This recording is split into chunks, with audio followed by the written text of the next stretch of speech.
साथियों, संविधान का बहुत ही महत्वपूर्ण अंग है मौलिक अधिकार। और मौलिक अधिकार से सबसे ज़्यादा क्वेश्चंस आपके पेपर में पूछा जाता है। तो आज की इस क्लास में संविधान के मौलिक अधिकार को देखेंगे, यानी फंडामेंटल राइट्स को, वो क्वेश्चंस जो कि साथियों परीक्षाओं में पूछे जाते हैं। शुरू से अंत तक फंडामेंटल राइट्स यानी मूल अधिकार या मौलिक अधिकार का मैंने वो सारा क्वेश्चंस आज की इस क्लास में ऐड कर दिया है जो कि आपसे आपके पेपर में पूछे जाएंगे। ये क्वेश्चंस आपके सभी एग्जाम, चाहे वो एसएससी का कोई भी एग्जाम हो, रेलवे का कोई भी एग्जाम हो, या फिर कोई भी स्टेट लेवल की पुलिस की एग्जाम की आप तैयारी कर रहे हो, सभी एग्जाम्स में ये क्वेश्चंस आपसे पूछे जाएंगे। तो शुरू से अंत तक आपको देखना है क्योंकि ये क्लास आपके लिए बहुत ही महत्वपूर्ण है। नमस्कार साथियों, मेरा नाम है सुभाष राज और स्वागत है आप सभी साथियों का स्मार्ट स्टडी 2.0 यूट्यूब चैनल पर। तो चलिए फिर भारतीय संविधान के एक बहुत ही इंपॉर्टेंट टॉपिक जिसका नाम है मौलिक अधिकार, इसको आज समाप्त करते हैं इसी क्लास में। तो पहला क्वेश्चन है, मौलिक अधिकार संविधान के किस भाग में वर्णित है? तो ध्यान से देखिए, मौलिक अधिकार जो है ये संविधान के किस भाग में वर्णित है? तो करेक्ट आंसर हो जाएगा ऑप्शन नंबर बी, भाग 3 में। नेक्स्ट क्वेश्चन है, मूल अधिकारों को सर्वप्रथम किस देश में संवैधानिक मान्यता प्रदान की गई थी? तो देखिए, मूल अधिकारों को सर्वप्रथम किस देश में संवैधानिक मान्यता प्रदान की गई थी? तो याद रखिएगा, संयुक्त राज्य अमेरिका में। यहाँ आपका करेक्ट आंसर हो जाएगा ऑप्शन नंबर बी, संयुक्त राज्य अमेरिका। और अगर आपसे पूछे कि भारतीय संविधान में मूल अधिकारों को किस देश के संविधान से लिया गया है, तो याद रखिएगा यूएसए यानी संयुक्त राज्य अमेरिका के संविधान से ही भारतीय संविधान में अपनाया गया है। अगला क्वेश्चन है, भारतीय नागरिकों के मौलिक अधिकारों का वर्णन संविधान के किस अनुच्छेद में है? तो देखिए, भारतीय नागरिकों के मौलिक अधिकार का वर्णन जो है ये भाई संविधान के अनुच्छेद 12 से 35 तक में है। अनुच्छेद 12 से लेकर 35 तक में। करेक्ट आंसर हो जाएगा option number A. Next question है, डॉक्टर भीमराव अंबेडकर ने भारतीय संविधान के किस भाग को सर्वाधिक आलोकित भाग कहा है? तो भाई डॉक्टर भीमराव अंबेडकर ने भारतीय संविधान के किस भाग को सर्वाधिक आलोकित भाग कहा है? तो साथियों याद रखिएगा, भाग 3 को। ऑप्शन नंबर सी, भाग 3। देखिए नेक्स्ट क्वेश्चन है, मूल अधिकार मूल कहलाते हैं क्यों? तो भाई मूल अधिकार मूल कहलाते हैं क्यों? क्योंकि ये मानव के प्राकृतिक और अप्रीतिदेय अधिकार है। Option number D correct answer हो जाएगा। मूल अधिकार हम पढ़ते हैं तो इसको मूल क्यों कहा जाता है, यही क्वेश्चन है। तो याद रखना, मानव के प्राकृतिक और अप्रीतिदेय अधिकार हैं, इसीलिए ऑप्शन नंबर डी करेक्ट होगा। भारतीय संविधान के भाग 3 में कुल कितने अनुच्छेदों में मूल अधिकारों का वर्णन है? तो अभी मैंने आपको बताया था अनुच्छेद 12 से लेकर 35 तक में, यानी 12(1), 13(2), इस प्रकार से 24 अनुच्छेद है। तो ऑप्शन नंबर डी करेक्ट हो जाएगा, 24। नेक्स्ट क्वेश्चन है, भारतीय संविधान द्वारा भारतीय नागरिकों को कुल कितने मौलिक अधिकार प्रदान किया गया है? तो देखिए, भारतीय संविधान द्वारा भारतीय नागरिकों को कुल कितने मौलिक अधिकार प्रदान किए गए थे, यानी प्रारंभ में जिस समय संविधान बना था, लागू हुआ था, उस समय भारतीयों को कितने मौलिक अधिकार प्रदान किए गए थे? तो याद रखना 7। यहां पर 6 करोगे तो गलत हो जाएगा। पूछा जा रहा है प्रारंभिक में कितने मौलिक अधिकार थे, तो पहले तो 7 थे ना। अब ये क्वेश्चन देखो, वर्तमान में भारतीय नागरिकों को कितने मौलिक अधिकार प्राप्त है? यहां पर आंसर होगा 6। पहले 7 था, अभी 6 है। Option number A 6। नेक्स्ट है, भारत के संविधान में मौलिक अधिकार किसका हिस्सा है या कब जोड़ा गया था? तो देखिए, भारत के संविधान में मौलिक अधिकार जो है ना साथियों, ये मूल संविधान का ही हिस्सा था, इसको जोड़ा नहीं गया है, ये पहले से ही संविधान में था। तो करेक्ट आंसर आएगा, मूल संविधान का हिस्सा था। जैसे कि मौलिक कर्तव्य, ये तो मूल संविधान का हिस्सा नहीं था, इसको जोड़ा गया था ना 42वें संविधान संशोधन में मूल कर्तव्य को। लेकिन मूल अधिकार की बात आए तो ये मूल संविधान का हिस्सा था, पहले से ही संविधान में था, याद रखना। Option number A. आगे देखिएगा, नेक्स्ट है, भारतीय संविधान में न्यायालय में कौन परिवर्तनीय है? तो भारतीय संविधान में न्यायालय में कौन परिवर्तनीय है? तो भाई याद रखिए, करेक्ट आंसर आएगा मूल अधिकार यानी fundamental rights. Option number D. Next है, मौलिक अधिकारों को लागू करने का दायित्व किसे है?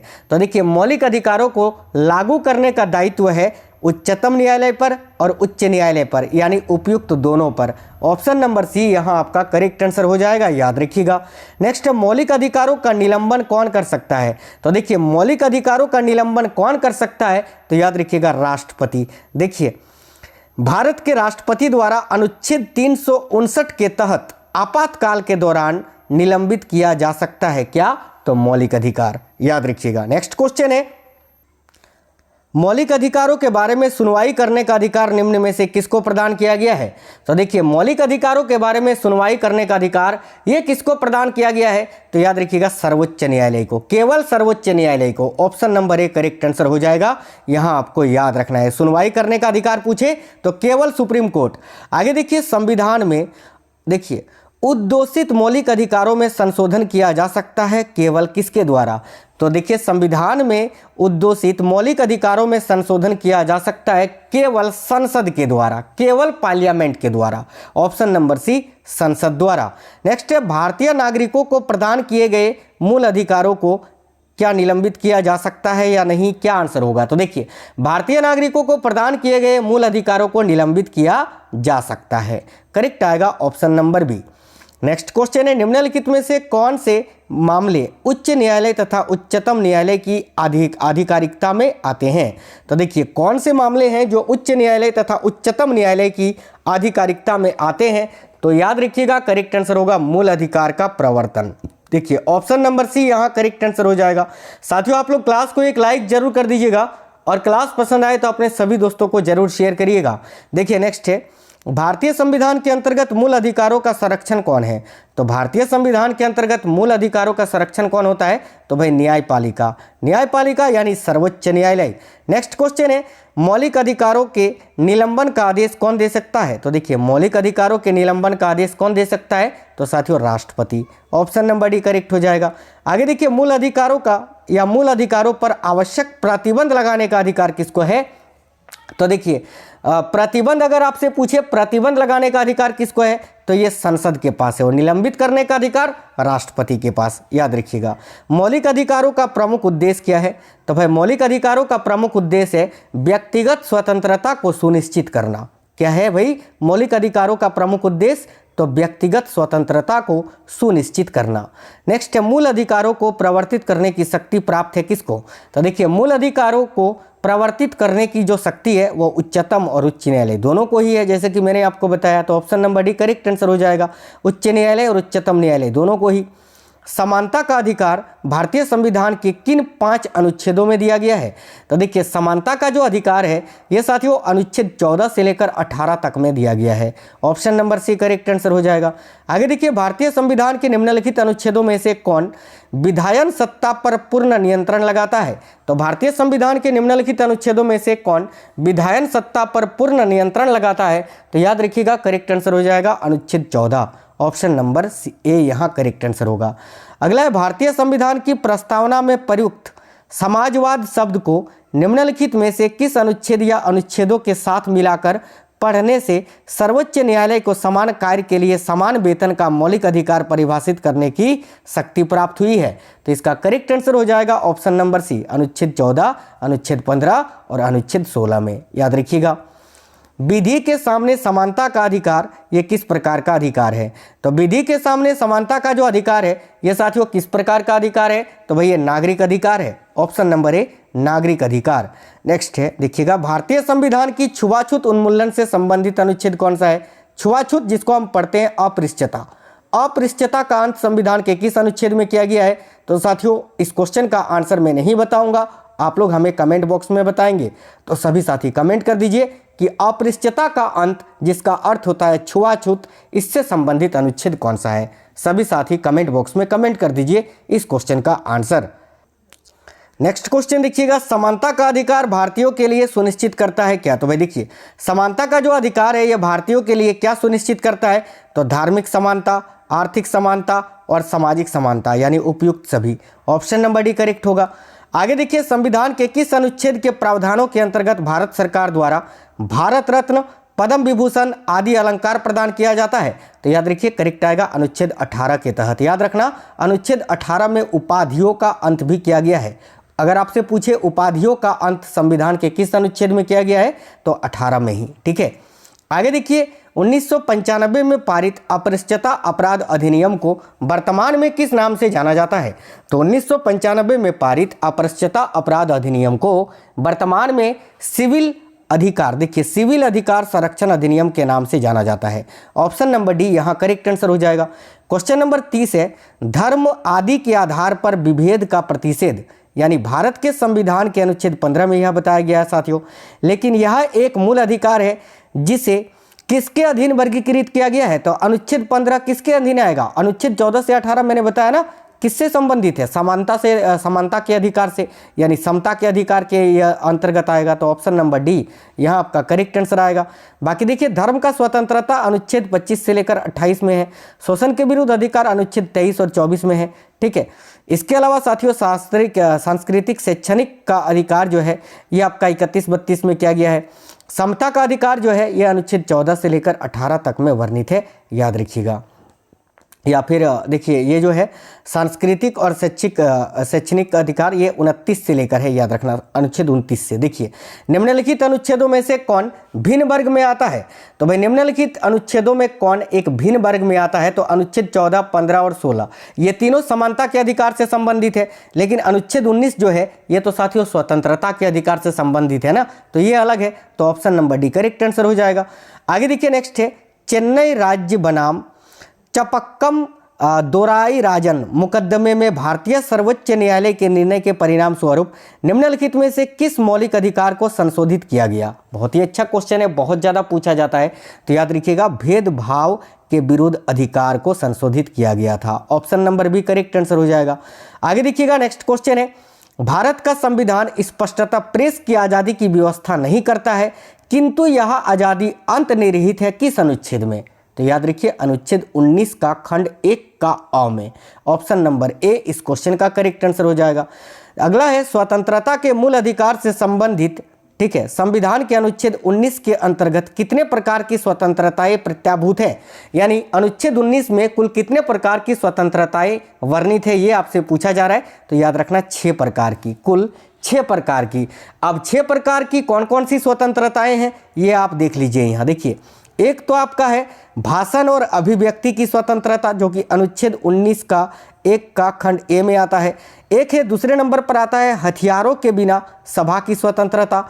तीसरे नंबर पर आता है संघ की स्वतंत्रता। चौथे नंबर पर आता है हमारे देश के पूरे क्षेत्र में आंदोलन की स्वतंत्रता।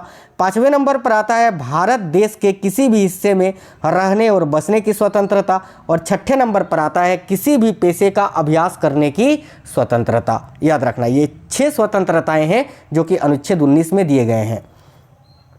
स्वतंत्रता का अधिकार संविधान के किस अनुच्छेदों में वर्णित है, तो अभी मैंने बताया था अनुच्छेद 19 से 22 में। ऑप्शन नंबर बी करेक्ट होगा। अगला है अनुच्छेद 19 में वर्णित स्वतंत्रताएं निम्नलिखित में से किसको प्राप्त है, तो भाई अनुच्छेद 19 से वर्णित जो स्वतंत्रताएं हैं वो साथियों किसको प्राप्त है, तो देखिए यहाँ आपका करेक्ट आंसर हो जाएगा केवल भारतीय नागरिकों को। Option number C. अगला है भारतीय संविधान का अनुच्छेद 21 निम्नलिखित में से किसके विरुद्ध संरक्षण प्रदान करता है, तो देखिए भारतीय संविधान का अनुच्छेद 21 जो है वो निम्नलिखित में से किसके विरुद्ध संरक्षण प्रदान करता है, तो याद रखिएगा करेक्ट आंसर आएगा कार्यपालिका तथा विधायिका दोनों के विरुद्ध। ठीक है, अनुच्छेद 21 को निजता का अधिकार भी कहा जाता है, यह भी आपको याद रखना है। आगे देखिए भारत के संविधान का निम्नलिखित में से कौन सा अनुच्छेद है जो प्रेस की स्वतंत्रता से संबंधित है, तो अभी बताए थे अनुच्छेद 19 का 1 का खंड अ, तो ऑप्शन नंबर 1 करेक्ट हो जाएगा। आगे देखिए निम्नलिखित में से नागरिकों का स्वतंत्रता संबंधी सही अधिकार कौन सा है, तो भाई नागरिकों का स्वतंत्रता संबंधी सही अधिकार इनमें से कौन सा है, तो अभी 6 अधिकार मैंने आपको बताया था ना, उनमें से एक कौन सा है, तो भाषण तथा विचार व्यक्त करने की स्वतंत्रता, तो ऑप्शन नंबर सी यहाँ आपका करेक्ट आंसर हो जाएगा साथियों। आगे देखिए प्रेस की स्वतंत्रता किस अधिकार में निहित है, तो प्रेस की जो स्वतंत्रता है ये भाषण की स्वतंत्रता जो है अनुच्छेद 19 का 1 का खंड ए में इसी में बताया गया है, तो ऑप्शन नंबर ए भाषण की स्वतंत्रता में शामिल है ये। आगे देखिए नेक्स्ट है निम्नलिखित में से कौन मौलिक अधिकार नहीं है, तो भाई देखिए बोलने का अधिकार, व्यवसाय का अधिकार, धर्म का अधिकार, ये तीनों मौलिक अधिकार है, लेकिन हड़ताल पर जाने का अधिकार ये मौलिक अधिकार नहीं है, तो option number C correct answer हो जाएगा। आगे देखिएगा नेक्स्ट क्वेश्चन है भारतीय संविधान का कौन सा अनुच्छेद व्यक्ति के विदेश यात्रा के अधिकार को संरक्षण प्रदान करता है, तो भाई इनमें से कौन सा अनुच्छेद है जो व्यक्ति के विदेश यात्रा के अधिकार को संरक्षण प्रदान करता है, तो साथियों याद रखिएगा अनुच्छेद 21। ऑप्शन नंबर सी यहाँ करेक्ट आंसर हो जाएगा। भारतीय संविधान में प्रदत्त स्वतंत्रता का अधिकार के संबंध में निम्नलिखित में से कौन सा सत्य नहीं है? तो देखिए, भारतीय संविधान में प्रदत्त स्वतंत्रता के अधिकार के संबंध में कौन सा एक सत्य नहीं है? तो देखिए, संघ बनाने की स्वतंत्रता, भारत में भ्रमण की स्वतंत्रता, ये तो मैंने आपको बताया 6 स्वतंत्रताओं में से एक है। लेकिन भाषण व अभिव्यक्ति की अबाधित स्वतंत्रता नहीं है। भले भाषण और अभिव्यक्ति की स्वतंत्रता है, लेकिन अबाधित स्वतंत्रता नहीं है। तो ऑप्शन नंबर 1 करेक्ट आंसर होगा। आगे देखिएगा, संविधान के किन अनुच्छेदों में शोषण के विरुद्ध अधिकार वर्णित है? तो करेक्ट आंसर हो जाएगा अनुच्छेद 23, 24 में, ऑप्शन नंबर सी। आगे देखिएगा, नेक्स्ट क्वेश्चन है साथियों, ध्यान से, मौलिक अधिकारों के अंतर्गत कौन सा अनुच्छेद बच्चों के शोषण से संबंधित है? तो अनुच्छेद 14, इसमें बताया गया है कि 14 वर्ष से कम आयु के बच्चों पर कारखानों पर काम पर नहीं लगाया जा सकता है। और अनुच्छेद 23 में मानव तस्करी के बारे में बताया गया है साथियों।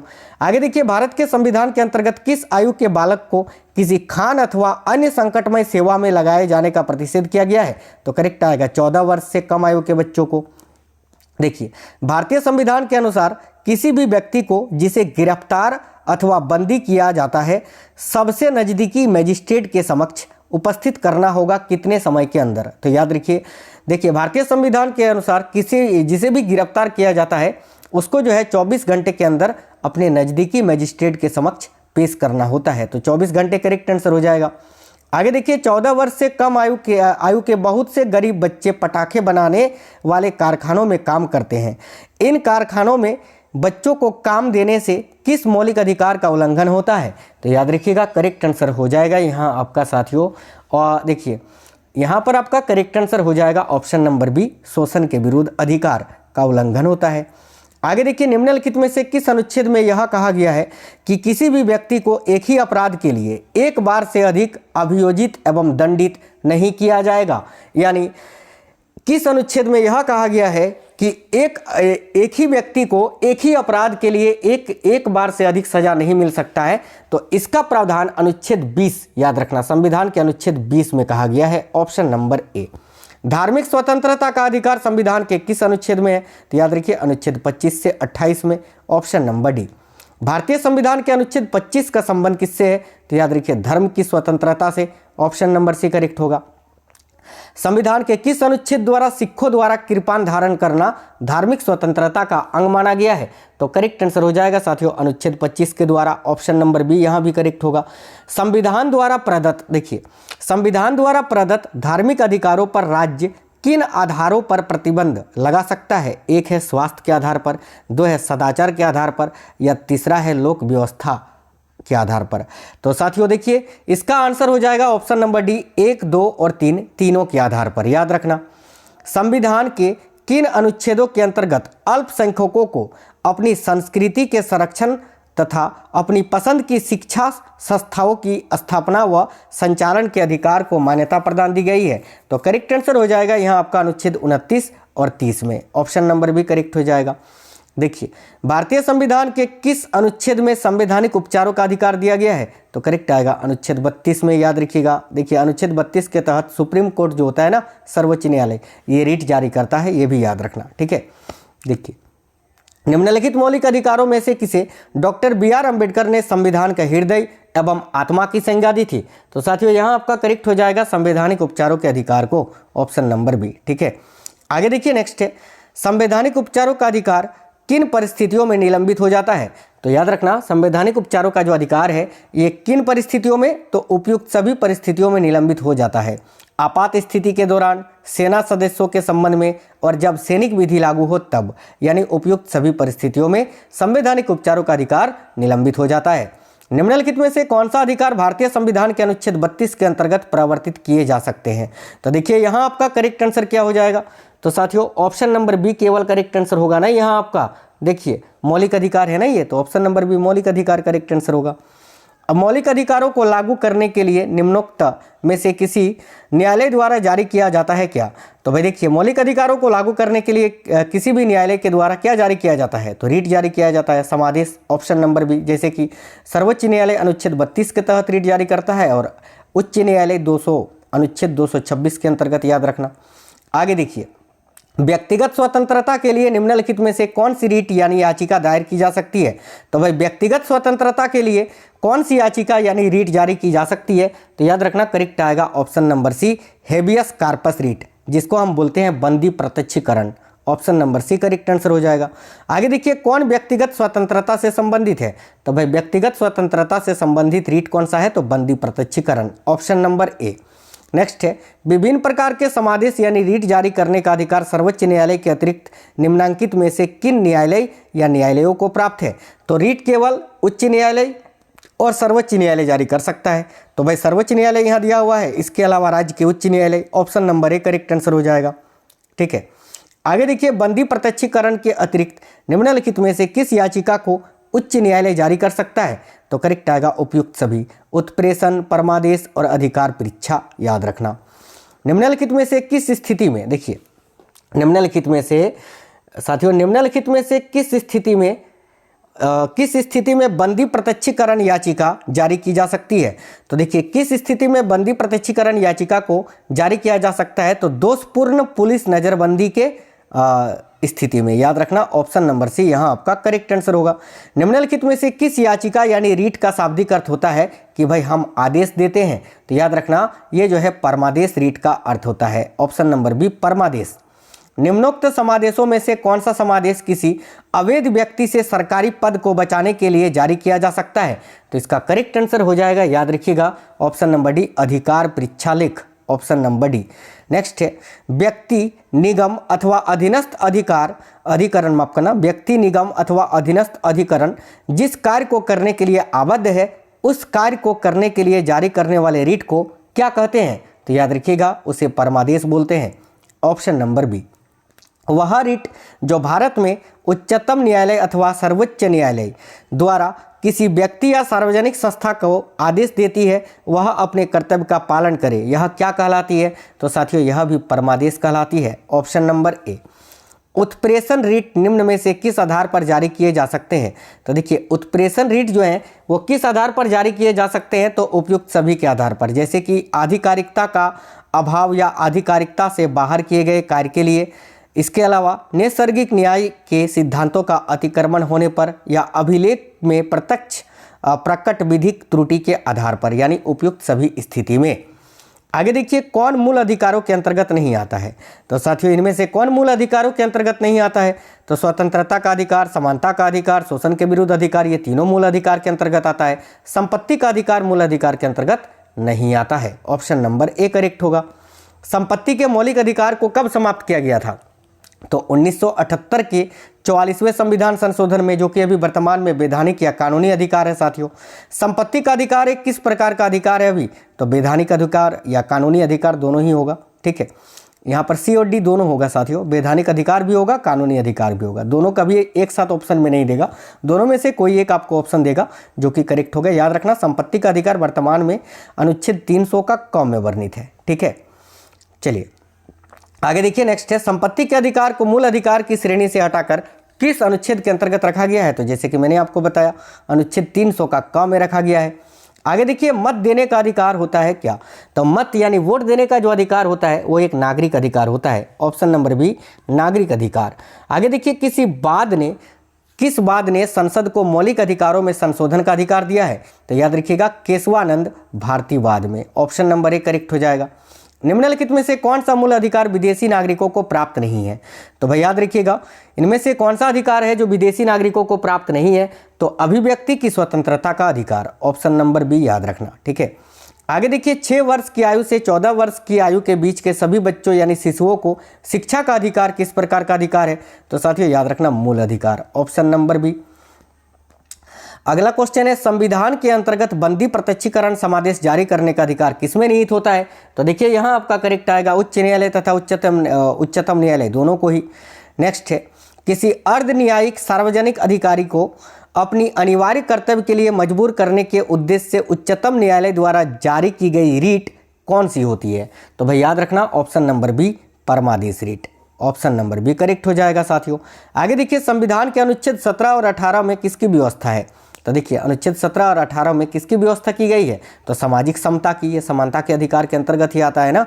आगे देखिए, नेक्स्ट है, भारत में उच्चतम न्यायालय ने निम्नलिखित मामलों में से किसमें माना था कि मौलिक अधिकारों में संशोधन नहीं किया जा सकता? तो किसमें माना था? तो याद रखिएगा, देखिए गोलकनाथ का मामला में, गोलकनाथ का मामला, option number D correct answer हो जाएगा। ठीक है। और मौलिक अधिकारों में संशोधन करने में कौन सक्षम है? तो मौलिक अधिकारों में संशोधन करने में कौन सक्षम होता है? तो याद रखिएगा करेक्ट आंसर हो जाएगा यहाँ आपका संसद। एक क्वेश्चन और है, तो देखिए किसी कैदी को न्यायालय के समक्ष प्रस्तुत करवाने के लिए किस रीट की आवश्यकता होती है? तो साथियों करेक्ट आएगा बंदी प्रत्यक्षीकरण रीट की। साथियों मैंने आज की इस क्लास में संपूर्ण मौलिक कर्तव्य को कंप्लीट करा दिया है। फंडामेंटल राइट्स से कोई भी क्वेश्चन पेपर में पूछे आपसे इस क्लास से नहीं छूटेगा। तो आई होप आपको क्लास पसंद आई होगी। अगर क्लास पसंद आई है तो कम से कम अपने 5 दोस्तों को जरूर शेयर करना, क्योंकि साथियों आप क्लास शेयर करते हैं तो दूसरों का भला करते हैं, जो दूसरों का भला करता है उसके साथ भी हमेशा भला होता है। मिलेंगे आपसे नेक्स्ट क्लास में, तब तक के लिए जय हिंद, जय श्री राम, वंदे मातरम साथियों।